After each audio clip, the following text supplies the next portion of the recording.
First of all, I do want to say I've spoken in front of a lot of audiences. I'm usually not shy at all ever since Mrs. Walker talked me into that 8th grade speech class in Moscow Junior High. But when Cheryl and the conference organizers had the speakers orientation last night, to come into this room and to see and imagine what it would be like filled, it's great to see you all out there. I see a lot of friends and a lot of new friends. And really the inspiring story of how Jeff started this brand of conferences and Cheryl's dream and his dream coming together. And I think once again here in the afternoon session, let's give them a round of applause for all of us being here today.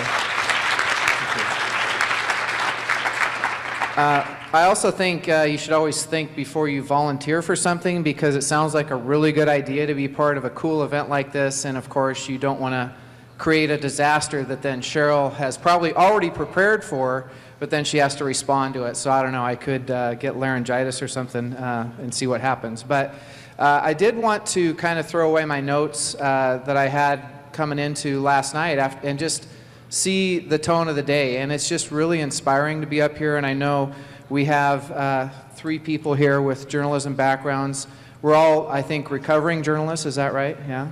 Seth is probably the most gainfully employed of the 3 of us to my left with Sound Publishing, and then Steve Woodward of Nozzle Real-Time Technologies over in Portland, former award-winning reporter for the Oregonian. And I am the former web editor of the Columbian, Columbian.com. We heard from Libby Tucker this morning, and I can speak to the challenges that newsrooms have seen with social media in general. But I think we also need to give a shout out to Chris Messina of Google, formerly of Portland, who came up with the hashtag, and it has become a real handy tool for a lot of uses with Twitter, including real-time publishing of news on the web. We're also going to talk about how, though it is not an end-all, be-all. But I think someone mentioned this morning we're a day after the anniversary of the Mount St. Helens eruption, and just think about if Twitter had been around during the eruption of Mount St. Helens and how for this area it might have affected all the coverage that happened.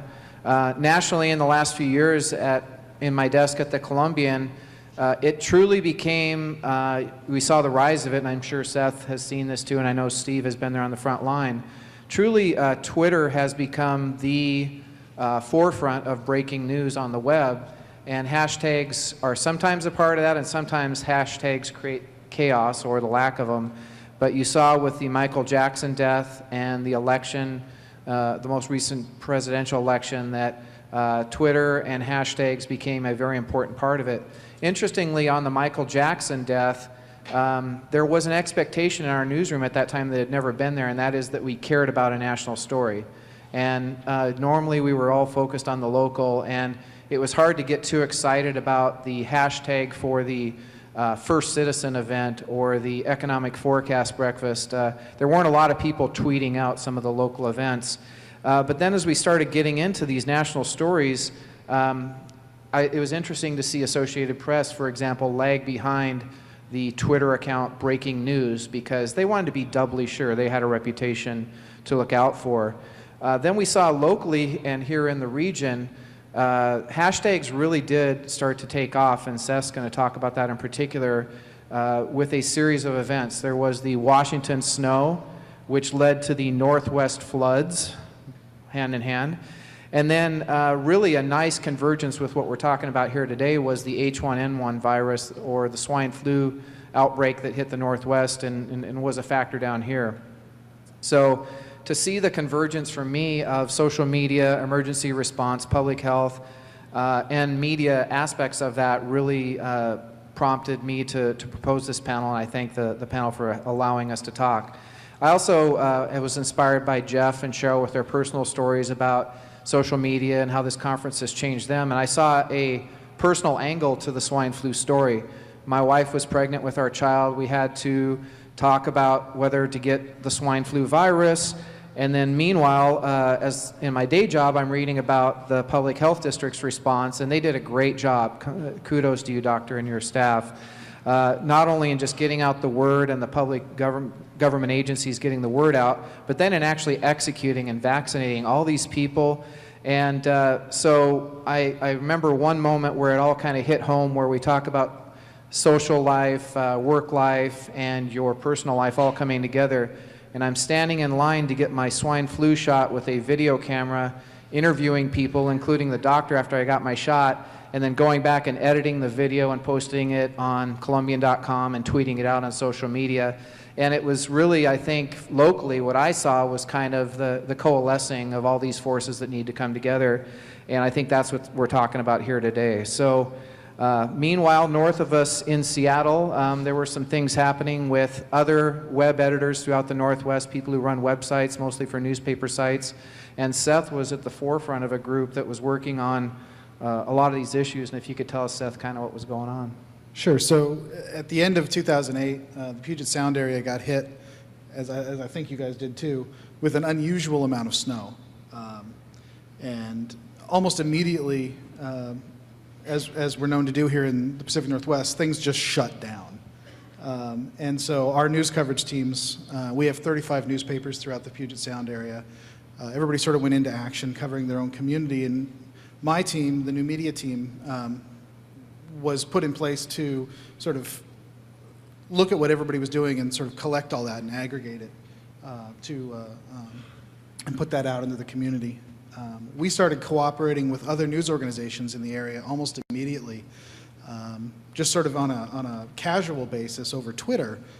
People we had never met in person, but had, other web editors we had been talking with online on Twitter, and sort of cooperatively agreed, that it was probably a good idea for us to share coverage, and a hashtag might be a good way to do that. So we started the WaSnow hashtag, which I think turned into several other hashtags over the course of the event, and we were able to aggregate coverage and aggregate community response on our respective news sites using those hashtags. As the snow melted, as Jeff said, of course, then it turned into a flood situation. And so the WaFlood hashtag was born.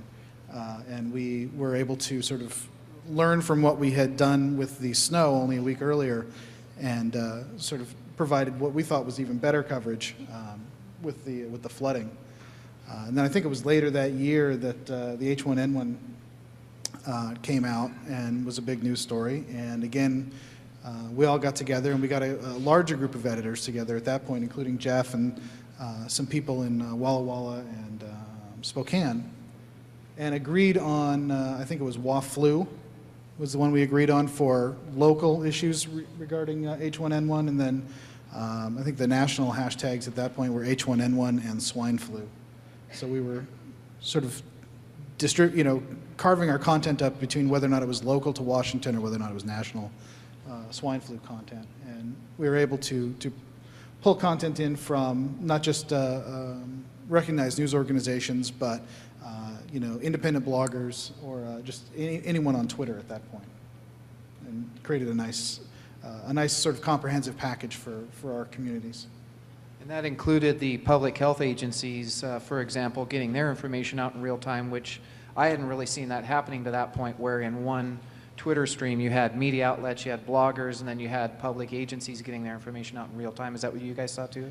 Yeah, absolutely. In fact, through Twitter was where we found, I believe, Children's Hospital in Seattle put together an instructional video on sort of how to respond to the H1N1 virus. And we found that through, I believe it was the State Department of Health, through their Twitter account, and we were able to take Children's Hospital's video, which they had conveniently posted to YouTube, and just embed that right into our site, and we probably wouldn't have seen that otherwise. And the great thing about the collaboration that was able to happen was, as new technologies develop, of course, it facilitates this.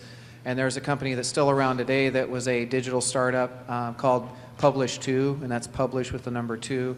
And they would help facilitate these groups, and the Northwest editors and the work that was done by Seth's group, the Seattle Times and others, has been recognized as kind of cutting edge work. And it allowed the newspaper sites to actually, because the Associated Press kept having their resources get cut back and they weren't doing this stuff in real time. They would write a story and they're geared for 3 hours later, here's a summary of what happened today on the flooding or for tomorrow's paper. And so they were kind of caught in this situation of a lack of staffing. So it kind of led to us having this necessity to go to these other sources, and they were actually embedding this content on area websites. So it helped the end users at the end of the day, and that's kind of a good segue to Steve's transition from traditional journalism to his company and the use of hashtags and real-time information for news display. Just, excuse me, quickly before I get into that, I just want to say that Wash Your Hansington would be an absolutely awesome hashtag. Yeah. In fact, if we can get that trending on Twitter right now, that would, with people asking, does anyone know what this means?